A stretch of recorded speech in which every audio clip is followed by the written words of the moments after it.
Please read this disclaimer carefully before proceeding further. Welcome traders to the analysis of DXY. Thanks for joining me in this analysis. My name is Vic. On Dollarindex, we analyzed it last week, and since then not much has actually happened, although there are subtle signs of what can happen now. So let's talk about that. But before we jump into what can happen, let's look at what has happened and why. Okay, so last week I was talking about this particular decision point, and I said, okay, market could go a little bit higher once again if it wanted to look for extended targets because of this M pattern. Right.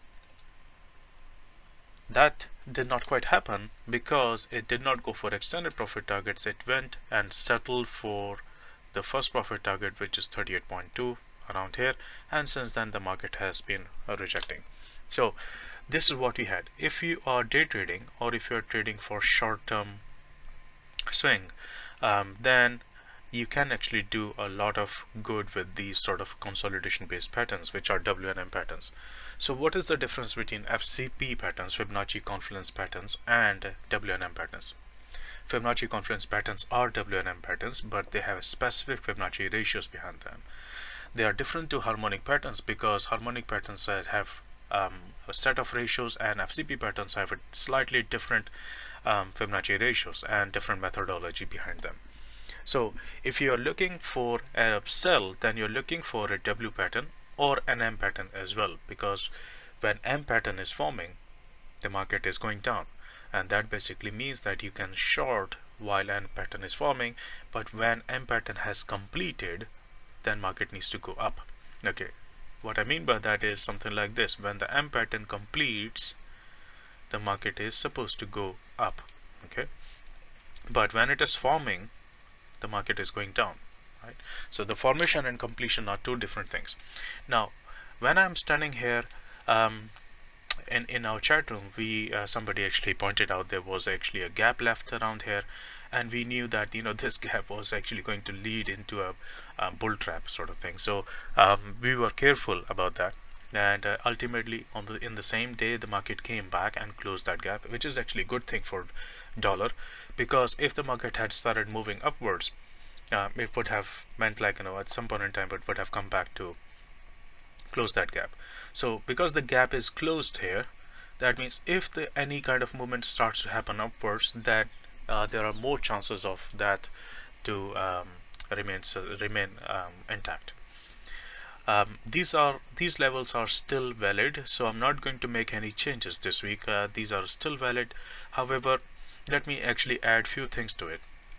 One is, because the market has created this sort of structure, so we now have this sort of possibility that if the market actually breaks through this 93.224, then we are looking for something around 93.914, and that because it's a W pattern that will start to form, and when W pattern is forming, it is a bullish scenario. Okay, if the market, again, it's the same plan, if the market starts to go down and if it breaks through this 92.1323, then the next level is 91.725, which is around here. So let me just quickly change these arrows. So if the market actually breaks through this, then we are looking for this sort of move, and the maximum that we are looking for is something around here. I'll show you why we're looking for near about 90 level. First of all, it is psychological level because it's a 90 round number. So market can go in there, but there is a very good possibility because of other reasons as well. And if the market actually continues to grow from here, then we are looking for back into this 93.224, and if that gets broken, then we are looking for something like 93.928. so that's what we have. Let's go back to the weekly time frame, and I'll show you, monthly time frame, and show you why I still think that dollar is bullish, even though for this month or maybe next month it's going to be down or whatever. It may consolidate or it may fall down a little bit, but in medium when I say medium term, it's in few months to few years. So in it's going to be bullish, and the reason behind that is very, very simple. From technical point of view, if I just draw a trend line from here, which is a strong trend line, you see that market has reacted to that, and now it is coming back to retest it. So it can do that, and right now it is right at that point. So that's one reason. Another one is that if I draw a trend line from here to this one, you'll notice that market actually came there, tested that, and fell down. And if you have been following my analysis, this is what I've been telling you about in August. I knew that market was going to go up from 91 level all the way at least to this level, which was going to be the trend line and the midpoint of this previous M pattern. Okay, so the market came here and started to fall down. Now it may create that divergence sort of setup, or kind of like double bottom sort of scenario. If that happens, then we are looking for another bullish move into the dollar. Now, one of the reasons I told you about 90 is because of the round number. Other one is that we had a structure around here. So these 2 points are also going to support that. But for that, this trend line has to be first broken. Okay. Now, next part of that is, if I look at what I envisage here, it is telling me that market can actually come down to 89.65 because of this signal that we had. So this is what we are looking for if market starts to move down. So that is our third factor that we have. So that's on weekly. However, you will also notice that we had a previous bullish signal which can take us into 96 level. So that is why that is very, very important level. And if I come back into our weekly here, this is where we have near about 97, and we are looking for, depending on how this actually plays out, how this actually forms, you will notice that we also have a W pattern forming. That basically means that once the 94.75 is broken, then we are looking for a move into 96 sort of area, and this is what we have. So 38.2, 96 is right there. So I'm going to actually revise this and add this line as well in there. So that's going to be additional point. So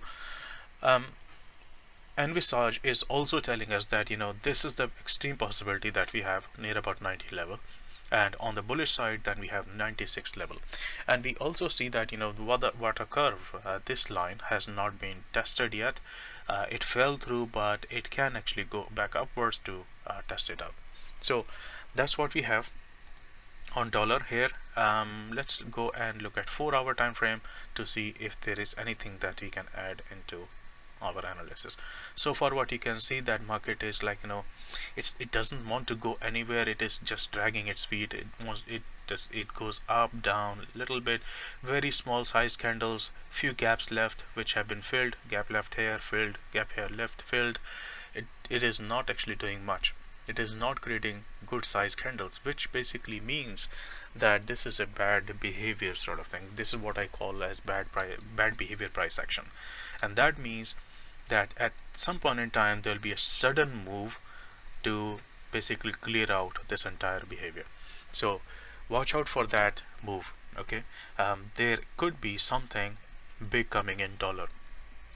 So if you are actually going to trade any of the pairs or any markets which are dollar based, like even indices or gold or currency pairs, major currency pairs, Euro USD, GBP USD, those sort of currency pairs, then you should be aware of that possibility that there can be a sudden move on dollar, and that basically means all other markets are going to get impacted as well, right?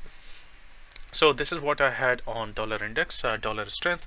I hope you enjoyed this. If you found this useful, informational, or any way useful, basically, make sure that you hit the like button and put in a comment at the bottom of this video. Tell me whether it helped you and how you found my analysis, and if you have any sort of feedback, if you have any ideas, any questions, then put them into the comment box. And also share it with other traders or trading communities. That helps us to grow this channel and also motivate us to create new content for you, right? So I'll see you in the market next week. If you're interested in learning how to analyze the markets the way I do using Fibonacci Confluence, then head over to Vikinsa.com, and under training section you'll be able to see core strategy training program. On this page, you will be able to see the testimonials of previous students and also look at the brochure. The brochure has a lot more information, including the course structure and the Fibonacci Confluence training program curriculum. This is a very extensive program in which we cover basic core Fibonacci concepts along with the advanced concepts to analyze the markets with high probability. If you're interested in joining this program, come to vikinsa.com and under training section, you'll be able to see and submit this form.